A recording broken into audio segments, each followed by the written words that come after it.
This is a great cake. It's a great cake. So, was your breakfast good this morning? I had a good breakfast this morning. How come you guys didn't get cake? Yeah. No, we already ate cake. The cake looks got spoof on it. What is that on top of your cake? Yeah, I don't know. We're actually recording, Radar, so I know you enjoyed your cake there, but maybe we should introduce ourselves. Yeah. Hi guys, welcome to the first episode of Flightline 5. I'm Radar Kane. Beside me I've got Glen Mason. And that's it, so here we go. Argy. Yeah, buddy. And Argy, of course, you'll know Argy. So, I know a couple of you out there have been hassling us to get this done, so this is the final bit of filming. We'll have the first episode up soon, so you're probably watching it already. So thanks for being patient, and hopefully you enjoy the show. I guess we'll hand over to Radar and he'll tell us a little bit about what's going to happen today. Yeah, so today what we've got on the show, we've got a review on an MQX. We've got a review from a couple of guys that you may or may not know. If you're from Australia, you're going to know them. We've got Beilby and Jeremy McNally reviewing the Jeti radio system.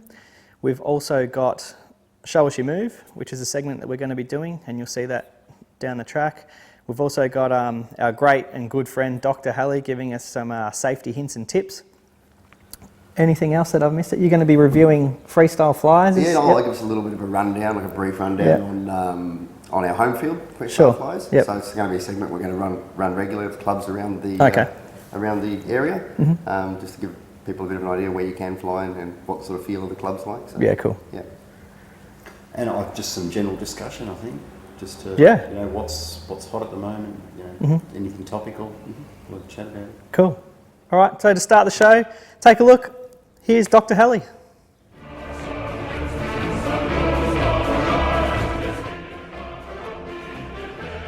Hello, my name is Dr. Heli, your model Sputnik specialist, bringing you the latest safety tip for Flightline 5. In this segment, we will diagnose model Sputnik problem and hopefully give you remedy so no facial injury will result. I will also have trusty experience and assistance from Kutsnova Straponalova. Hello. As you can see, we are a wonderful team with perfect balance.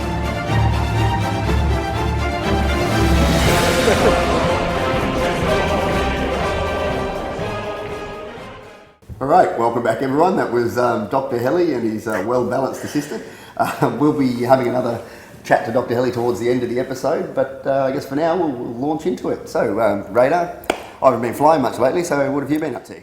Well, it seems as though I've had the Heli gremlins, as myself and Luke and Els have been discussing what to kind of call that. You know, when someone's going through that stage where can't keep it just not, the heli's just not working, you don't get a chance to fly, every time you go out it's crashing, you're trying to solve that issue. So that's where I've kind of been at since Wagga, basically.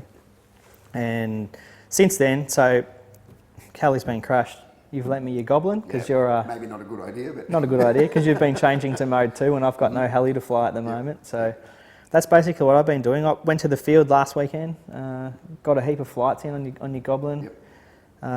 Did a bit of filming with Luke and Ben. That was pretty cool. You probably see that down the track in some later episodes. And that's pretty much what I've been doing. Haven't really been wrenching on much, just doing a lot of family stuff and hanging out with my daughter and that kind of thing. So a little bit of sim, not as much as I'd like, but things are starting to ramp back up again. I'm finding a bit more time to get back into it. So I'm going to be starting the Synergy build soon on the 700 SE. Oh yeah, nice. So nice. That'll be good. I'll be doing a review on that at some stage and a build thread possibly on Arc Heli, the forum. So stick around for that and check it out if you can. But What are you guys been up to? I know you guys aren't flying much because you're both changing from mode 1 to mode 2. Well, you know, I came up with my decision to change to mode 2 and then got the cat here. Well, no, that's fair. I've been talking about it for a long time, but I suppose to be fair, you did jump first, and just seemed like a good idea, I guess, for me. So you guys are both going to be mode 2. It made sense. Yeah. So I suppose you've been on the sim a little bit. A little bit, probably not as much as you. You're actually in the air, I hear now. I am on a 250. It's it's almost a helicopter. It's almost a helicopter. Yeah. But just trying to get used to. Does that count, really? Like, Have you binned it yet? No, You have? have you crashed it since? no. I heard it went in upside Come down. on, yeah. Cat's out of the bag Well, now. that wasn't really my fault. Oh, okay. That was It's never your fault. well. I picked a day that was too windy That's to your fly with a fault. 250. Oh, yeah. It's the helicopter's fault. And what there's only happened? so much power that the So unless, if I'm not mistaken, Glenn, unless a servo let It go, wasn't mechanical. the motor shut down. yeah. Otherwise, other than that, it's your fault. Okay. Well, let's put it this way. we'll put it this way. Did I dumb thumb it? The answer is no. Okay. Unless Well- unless you would say that I was too low in the first place when the wind gust pushed me into the Oh, ground. yeah. I don't know. I'm thinking, I don't know, Rado. I'm thinking poor decision making. Yeah. Counts as dumb thumb. Dumb thumb to me. Definitely sounds like it. Yeah. Anyway, it's a 250. It's $10 to fix. Who cares? Yeah. And they're fun to work on too. They're really Yeah. easy to get to all the little nuts and stuff. Yeah, especially with your big gorilla hands. How do you even work on that thing? Look at that. It's like you're wearing a glove. So look, I'll do the same thing, Yeah. Argy, but I'm not actually flying anything yet. So You can't. I don't have anything small to Yes, fly. you do. You got the Nano. I haven't got it back yet, have I? Oh yeah, I took it back the other day. No, I haven't tried to fly it yet. I'm just getting on the sim. I want to get a lot more sim time before I put anything It in is there. weird. Yeah. The first real flight Yeah. that you get. It's different. Oh yeah. Yeah, so look, the Nano is a good thing to start. It's a nice little starter model. We can't really break it, which is actually a good time to maybe get you to go off and do that review. We've got a review coming on the MQX now from Argy. He's going to give us a little bit of a rundown on that. Model Flight has given it to us to review for you guys, off you go, mate. No worries. Get into it. See you guys in a moment. Cool, man. Oh, you'll be stepping your helicopter then. Welcome to Flightline 5. My name is Argy Pactitis, And I'm Radar Kane. and we're here today to review the Blade MQX. I'd like to thank Tim and Mike from OMP for providing a model for us to have a look through. So let's get into it and take it from there. So what we've got here is the Blade MQX. This is the box that it comes in. Generally comes in a bind and fly and an RTF type model. And what are the price points on that, Argy? Normally you're looking at around $89 for the bind and fly and $109 for the ready to fly, which is actually pretty reasonable. Yeah, pretty good. And I've had a look on the internet, and from what I can see, Horizon actually have them at, I think they're considerably more. So it's a special that they've got on at the moment. Okay, cool. Yeah. So let's open it and get into it, see what we got. So just something that I would like to say about the box. These particular boxes, I think something that Horizon Hobby do something quite well, is that they provide a box that you can actually transport, and you can keep your model in it whenever you want to fly it. Open up the box, take it out, have a fly, put it back in, and away you go. So quite a good setup there. So what have we got in the box? We've got manual and a few bits and pieces, but we'll come back. We'll come back to that. Cool. Put that aside. Bit of foam. Get rid of that.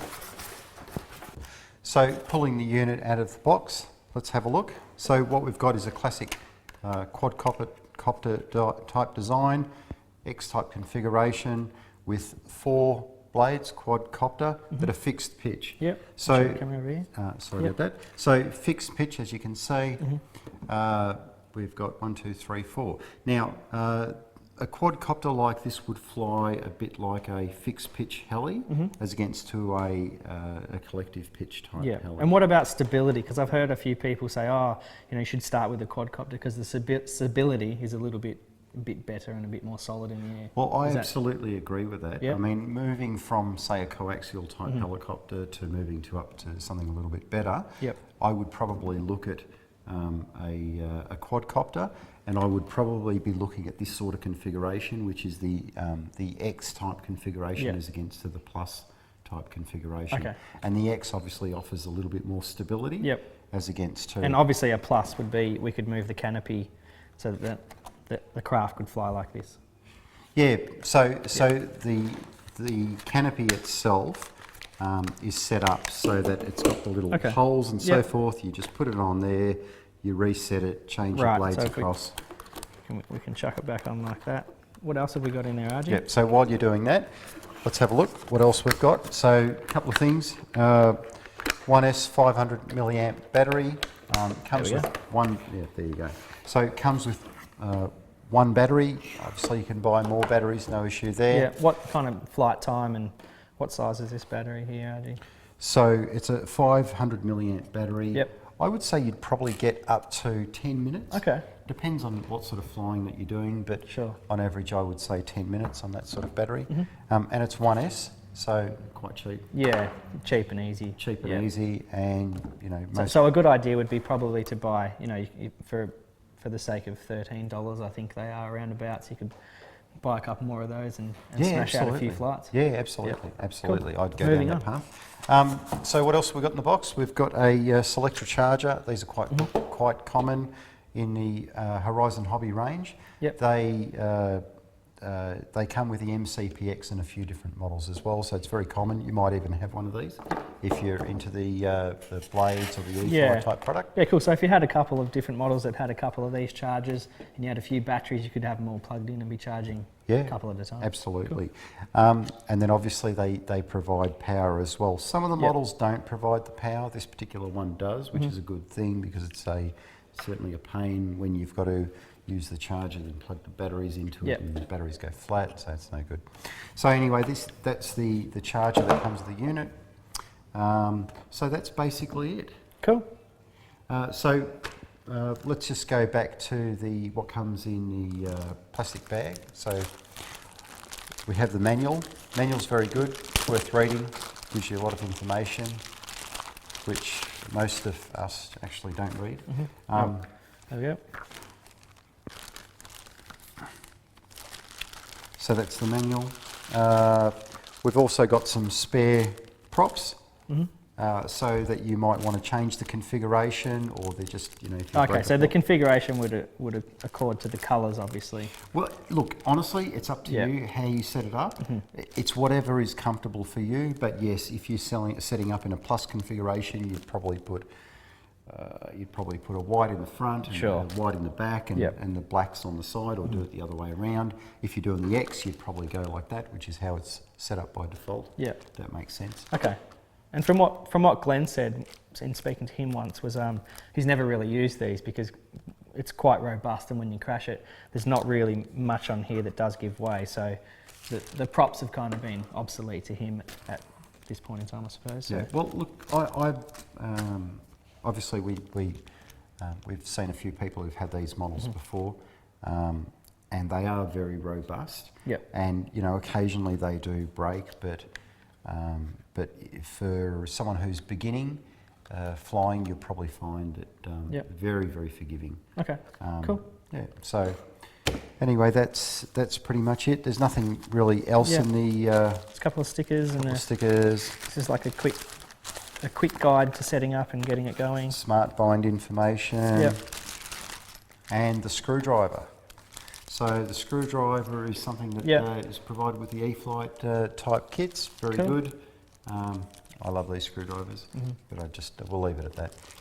Anyway, thank you for watching our segment on the MQX. If you have any questions, you can always email us at Flightline5 at Radar Flight School. At Radar Flight School.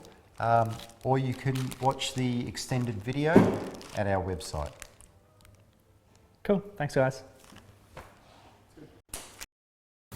All right, so that was Argy's little mini review on the MQX. If you want to see the full review, you can have a look at our website or Facebook. Welcome back, mate. That was sweet, Argy. Hey guys. Look, I just want to say thanks to Model Flight for sending us the model. It really helps out, and get some information out there about the product. Yeah, that's good. Yeah, cool, dude. It's a great heli, I think, to start out on. Well, it's a quad, but it's because it's just a bit more stable. than a... Yeah, I was than thinking that, I might, I've got one, I might actually use that for my flying around in the house for practicing my mode change, just to get that real feel. The sim's not quite. It's great for someone that's not really sure if they want to get into it or not. It's like it's a good price point. You know, take control of that model, give it a go and see what you think. And if you get addicted to that, I mean, you're definitely going to get addicted to helicopters. Well, we had all those little micro mini things when we started out too. I think I got sucked into the hobby with a little MSR. No, I started with Alex. Yeah. And then we went into the MSRs and then just snowballed from there. Yeah. I think actually we met you at a Well, that's how we met, yeah. I was working in ARC RC here in Melbourne and hobby shop down there, and you guys popped in one day. And I mean, whenever you guys came in, it was always, like if you came in first, Argy wasn't too far behind. Yeah, we're always together. Joined at the hip kind of, kind of thing. So, yeah, I think one day you were there and you'd been in a few times. We'd gotten to know each other over the counter, and you guys said, "Oh, we're going to go down to the police paddocks," which is it's not a proper field, like sanctioned field, but a lot of people fly down there, and it was getting close to knock-off time, and we just kind of grabbed all our gear and we went down, and basically from that day we've kind of become friends. Yeah, and no, it was good. Yeah, we all ended up joining the same club, and it was absolutely a turning point for me. I think it wasn't long after that. Once so you guys down with your decent sized helicopters, I think I went and got my 500. Not long after that, sort of dropped right in. We're flying like foaming planks and all sorts of things down there. That's why we're down there. It's a big plank. Yeah, it is quite plank community down there. No, I knew better. I know better. But that's where we met, and then we all kind of. I was already a member of Freestyle Flyers, and you guys kind of started coming on board. I think Argy joined next, and now we joined pretty much at the same time. Okay, I can't really remember. I see you more often down at the field than Glen because he lives a bit further away. But and he drinks a lot. Yeah, I don't want to fly hungover. It's not good. Yeah, not good. We don't condone that at all. So no. But that was kind of basically where we met, and while we're talking about the field, I think you did a little review on Freestyle Flyers. So this might be a good time to go check it out. It's our home field, so we thought we'd give you a bit of a look at the Australian Freestyle Flyers down in Hallam. So enjoy. G'day everyone, and welcome to our first field review for Flightline 5. We thought today, since Australian Freestyle Flyers is our home field, that this would be a good field to start with. So let's get to it. Okay, so here we are in the pit area. You can see it's all well decked out for minor maintenance and setting up of your helicopter. So if you'd like to look behind me, you can see that we've got a bit of an open area there. In winter time we may have a fire pit in for warming up after a long hard day of flying. We have 5 main flight lines here at AFF. Got a pan around radar. So unlike a lot of clubs, we offer sponsorship on our flight line. So if you've got something you want to promote, heli related or otherwise, get hold of the committee and they'll organise that for you. So we've got 5 main flight lines. Probably at any one time we'd only really have 3 in use. We also have a lot of common areas you would have seen with the umbrella and that there. So on to the next area. Right guys, here I am in one of the other common areas. There's a bit of a theme going with common areas at the Freestyle Flyers here. This is one of the areas we use in summertime for after a bit of a day's flying. If it's warm, put the umbrella up and have a bit of a sit down. I'm just going to walk you through to one of the construction areas we've done here. You might notice we've got some lights up near our charging stations. Look, we have quite a few night flyers here, so it's quite handy if you want to do some work on your night rig. We've got benches here, you can get that without having to worry about torches and whatnot. You may notice the barbecues there. Look, the Freestyle Flyers is a very, very social club. It's one of the reasons I like it so much. Even if you don't have a rig in the air, you can come down and hang out with the guys, and we often do barbecues or roast days, depending on the weather and what suits people. Yeah, it's a good fun club, so if you're new to the sport, you're going to get a lot of help out of the guys here once you've joined up, and if you've been around for a while, good fun social club with really great facilities. I'd encourage you all to have a look at the website, www.freestyleflyers.com.au, or alternatively on our Facebook, www.facebook.com/freestyleflyers. Get more information, come on down, see the guys, and I'll put those links up at the end of the episode. And yeah, until the next club review, I'm Glen for Flightline 5, and catch you around. See ya. Thanks Glen for that awesome review of Freestyle Flyers. My club love it too. Just for the viewers out there, if you're interested in coming down, you're all welcome. If you've got your own club that you want reviewed, you're welcome to send us an email to this address, and we'll come back to you and arrange a time and come down and do a review. Yeah, that'd be cool. Yeah. We can get down We there. want to and get around to a few clubs and just show some of the other clubs out there. Like we love Yeah. Freestyle Flyers, that's our club. we'll probably have a few tag-alongs come with us, while we're filming and stuff like that. Have a bit of a fly and a bit of a barbecue. So it'd be great if we could get down and see some of the other clubs in Melbourne, possibly even interstate as well. Would be good. Yeah. Also, in the last few weeks, I got a chance to catch up with Jeremy and Dennis on the Jeti radio. But I thought before we kind of break into that, guys, maybe we could talk about what was a good radio and what you guys started with, and just a general in the radio kind of stuff. I think for me, like a lot of people, I started with the Spectrum radio. Yeah. I started with the DX6. No, Yeah. go back. No. Go back. To what? Those little plastic things? No, go back further. What did you start with? I actually started with a Futaba There you go. way back, but that was on 36 megahertz. But when I got back into the hobby, Yeah. I started with a Spectrum. Yeah. It just was accessible and you could use it on lots of different models where you find and fly stuff. Yeah. DX6i, yeah?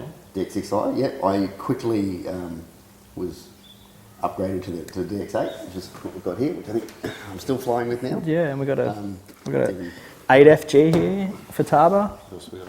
and an Aurora 9 high-tech. High-tech.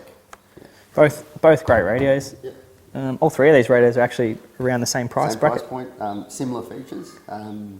Look, the reason I went with the DX8 is just because I had planes and I was buying those little micro. Yeah. things. There was one radio for everything, so it was good for consistency, I guess, on the sticks. I think where people get caught up in the Spectrum stuff is just basically with all that bind and fly stuff, all the micro kind of stuff. marketing. It's great marketing by Spectrum, and I think they really monopolise the market by Absolutely, doing and a it. lot of people get into the hobby through that. Yeah. I remember when I first started flying planks, it Yeah. wasn't very accessible. It was very difficult. You had to, Yeah. everything had to be built. One mistake, Yeah. it's all over. Whereas now they made a phone, they're easy to get into, Yeah. so you can get them off the ground fairly easily. A lot more forgiving than they used to be. So you use a DX8 as well, aren't you? Look, I use Yeah. the DX8. I'm pretty happy with it. Yep. I am looking forward at the new DX9. So Yep. if we could organise a review on that. Yeah, fantastic. I knew he was going to have a plug for that.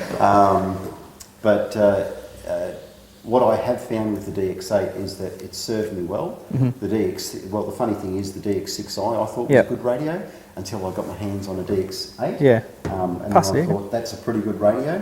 And I've seen some others since, which obviously Yeah. they feel well as well, but felt good as well. But one thing that I have found is that as my skill level has progressed, Yeah. I've found faults with the radio that some people get used to them. For me, it was a bit of a bugbear, and that was in relation to the sticks. Yeah. I was finding that my thumbs were actually, the way that I fly, my thumbs Yeah. were actually slipping off the sticks, Yeah. especially when I was starting doing pirouettes, Yeah. not pirouette flips, pirouette flip. Yeah. So I found that changing the sticks made a huge difference. Yeah. Yeah. So What I've found, because I've been using a few different radios recently, I started with a DX6i, most people do. Yeah. which most people do, and now people kind of tend towards the 8, I think, other than the 6. But I went from the 6, I went straight to the Aurora. Found that really comfortable. Just when I picked that up in the shop, I put it in my hand and I went, wow, that just straight away I thought that feels really good. And that's what attracted me to the radio, the touch screen, things like that. Yeah.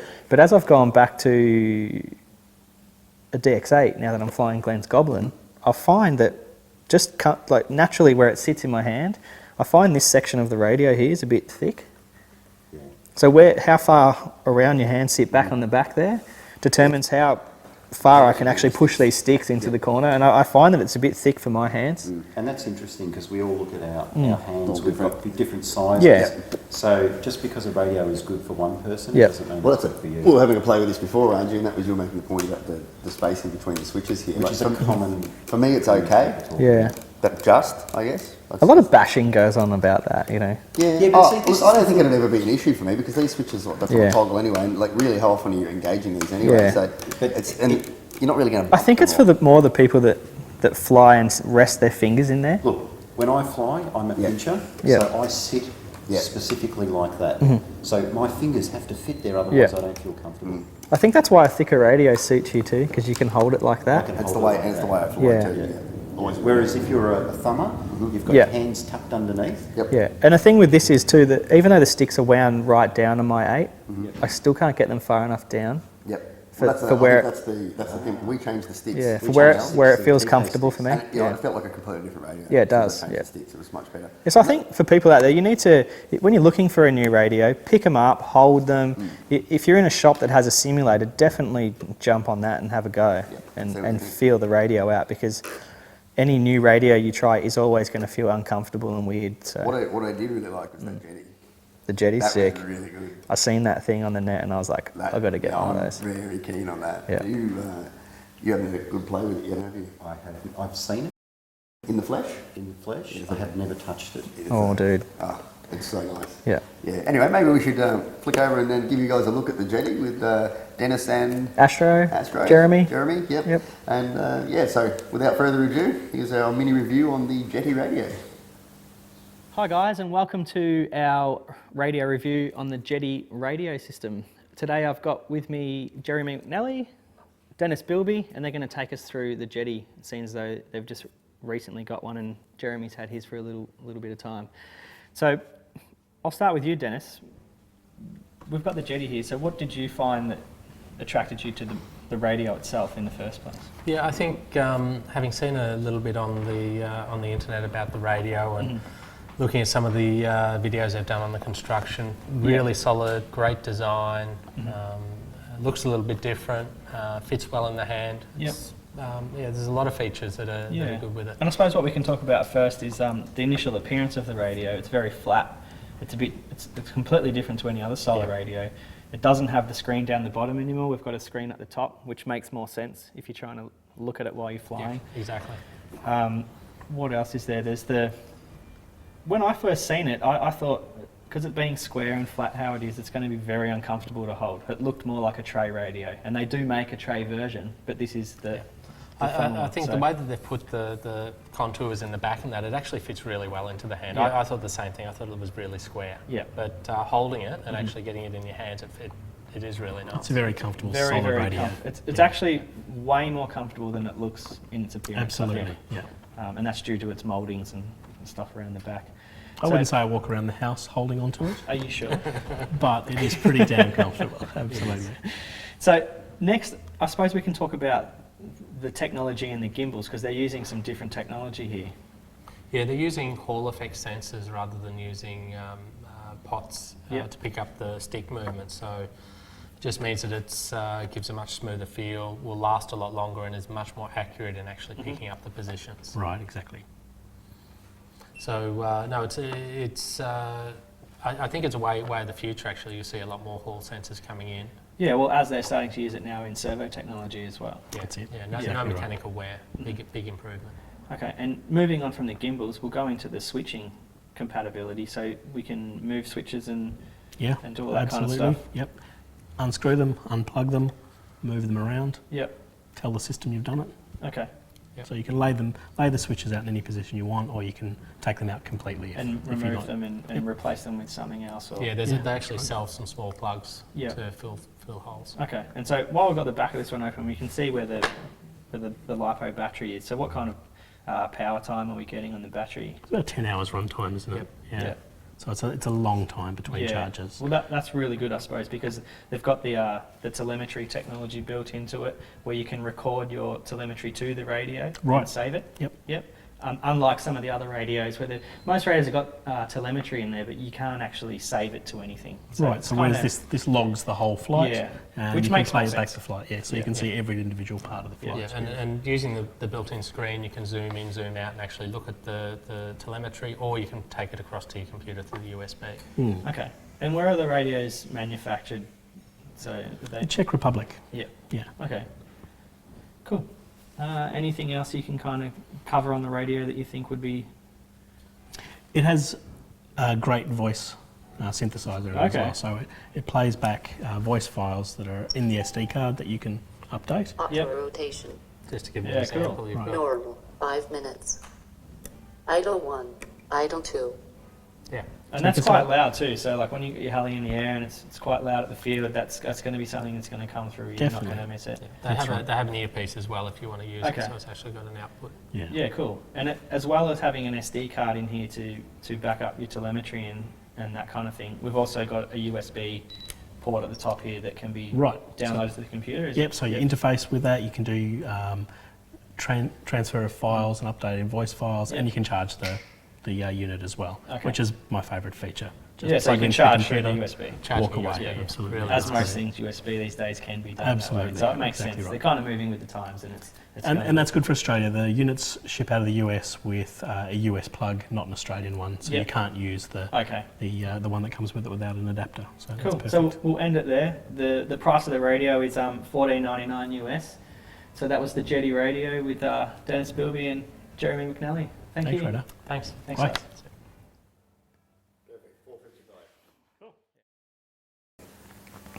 Welcome back from that awesome review of the Jeti. I definitely have to get myself one of those. If my wife's listening, they're only $50. $50. You might get a giveaway of $50. Yeah. Yeah. Good luck. And seriously, I think I'm probably going to have a serious look at getting one. They're a really good quality unit. Yeah. And we took the back off, and you can see it's all one piece of aluminium, all billeted. Yeah, I mean, when you hold it, it just feels awesome, that radio. It really feels like you're holding something like, as much as I love my 8FG and it feels comfortable and it flies my model nice, it feels like you're holding plastic. So, it's really good that it feels like you're holding something. It's a good weight, really nice. So you feel comfortable with the weight? Yep. And the molded grips and stuff, it looks like it's uncomfortable to look at. Yeah, so when I first thought, looks a bit because it's all square and it's aluminium and stuff. So, but when you hold it, it feels really, really good. Yeah, it really does look like a tray radio though, doesn't it? It does. They do make a tray model though. Yeah, this came after the trade radio, didn't it? Yes, I think so. Yep. Yeah. Well, there you go. Well, we're getting towards the tail end of the episode now, so I think we're going to have another safety tip from our good friend Dr. Heli. So.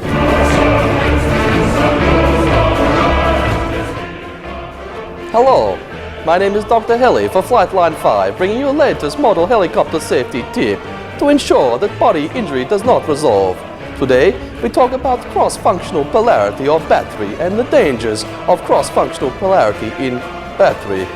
Kotslova, please bring my batteries. Thank you, Kotslova. So, here we have two small little battery packs, but very dangerous. If you cross-solder polarity and join them together, an injury will result. Let me give you a non-practical demonstration of plugging cross-polarity in. As you can see, could be very dangerous and hand injury result. Please do not cross-polarity battery for your own safety. This is Dr. Heli for Flightline 5.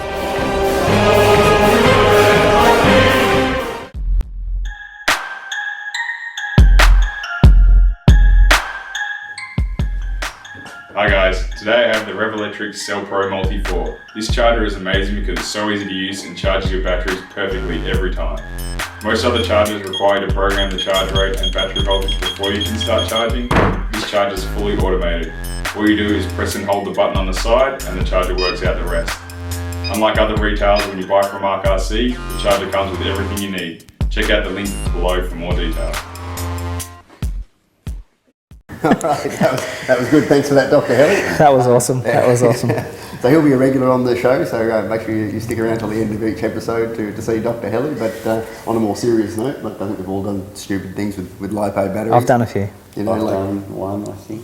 Yeah, I think you did one. I think you might have done one with me. You don't seem to remember it. Maybe it gave you a bigger shock than you realised. I got a good one that I did. I was working on a battery 6S EC5, and I had to change out the shroud, the plastic part that goes on the bullets.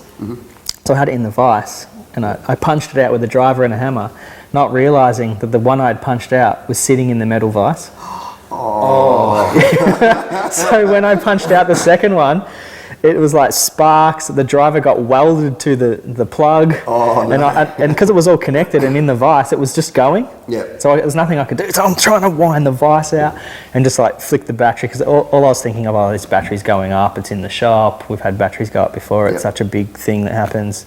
Yeah, they're quite dangerous. They'll go off. They get thermal runaway. They'll catch fire, and the chemicals in them are not good. You want to be very, very bad. Very, very bad for you. And the just on the mention of what I think I did was when we were sort of first starting out with lipos. It wasn't a heli; it was actually a plane. For a plane, with a 6S battery, though, so still the high volts. That's right. And I got a pair of pliers, grabbed the 6S battery wires, and had the connectors we didn't want, and just went straight through. Yeah, I've done it myself. Cut both at the same time. Yeah, they burned a hole in the side cover. I think. The funny thing is too, it's when I did it, I knew that that happens, and just out of stupidity and being tired or whatever it may be, just did it and went, oh crap. If you are starting out with lipo batteries and you change often to change the connectors because what it comes with is hardly ever the one you want to use. Yeah. What a lot of people do is they're quite careful with it. They'll solder both their connectors on at once. What I've learned to do is solder one on, then put the cap on, and then put the other You've got to on. put When I the cap on, started, I didn't think of that, and you get away with it for a little while until they touch. Then you can wreck a battery too, especially if it's not good. you're using high-end batteries too, where they're expensive. And they're expensive too. So just on the safety issue, there's been a bit of a tragic story. As everyone's aware on Facebook, heaps of people on there have all their condolences and stuff has been really, really good. Yep. So it's just, I guess it's sort of a reminder that this is quite a dangerous hobby. Yeah. That you're in. You've got to respect your safety and be aware of your model. Be aware that they're flying lawnmowers. So Well, Dr. Halley's all light fun and stuff like that, but at the end of the day, these things are quite serious. They're talked about as toys, but they're dangerous toys. So you can be a quite experienced pilot, and bad things can still happen. Yeah, sure. So there you go. So we might have Argy read something off the Facebook. Something that we saw on Facebook was written anonymously by one of the members of Freestyle Flyers, and it actually got quite a lot of attention. So I might just read that. Yeah, let's get Argy to read that out for you. What can happen in a split second? Just a timely reminder. Yes, we have some excellent pilots in our club, definitely world class. But if we don't abide by the 9-metre rule, fate will win. Human nature, perfect setup and maintenance can and will fail.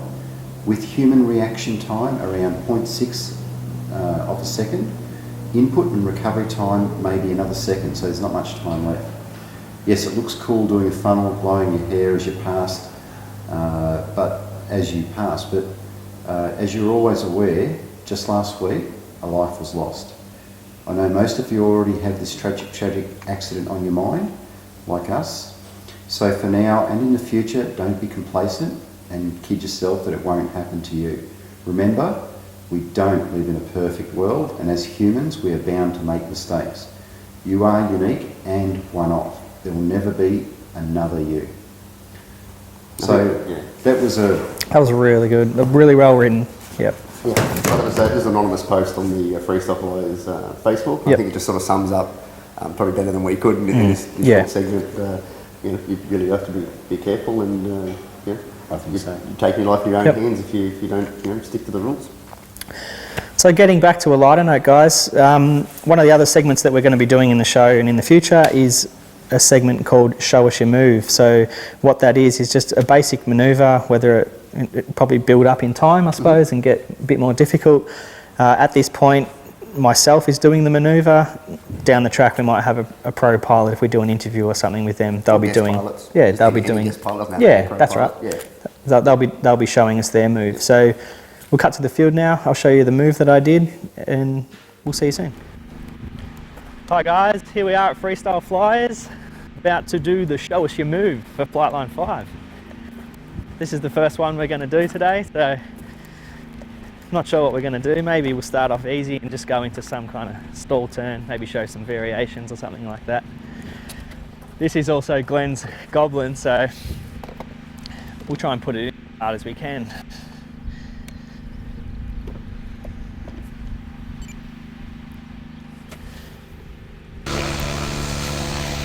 Alright guys, we're going to do a stall turn now, so we're just going to pop it up. Just get it in a nice hover, taking off to the left, try and keeping it nice and level. Pulling up to your vertical, 180, coming back down.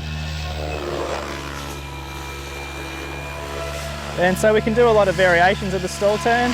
So we'll just go with a 360 here. So going back out, up, 360, coming back down, tail first, so you're coming down backwards.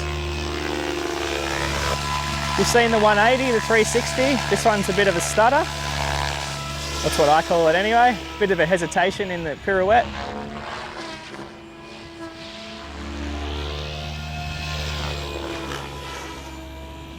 And there we have it.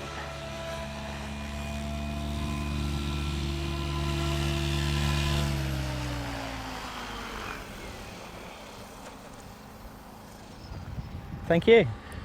That's stall turn. All right, well, good job, Radar. Thanks, guys. Not the most complicated move for you with your particular skill set. But I was still trying to put that goblin in. I think, Yeah, I know you're trying really hard. It's not, not get bad. that Maybe goblin. what we can do is for the viewers is you can maybe give them a little bit of a demonstration. So Yeah, we've got a prop sure. here for you. If anyone knows Radar and has been downwind of him, you'll know he eats a lot of bananas. Not the best if you have to sit next to him in a crowded area, but maybe talk people through the move with your banana copter. Okay. We'll call this the tail. All right. Looks like a tail. Yeah, looks a bit like a Chinook. Yeah.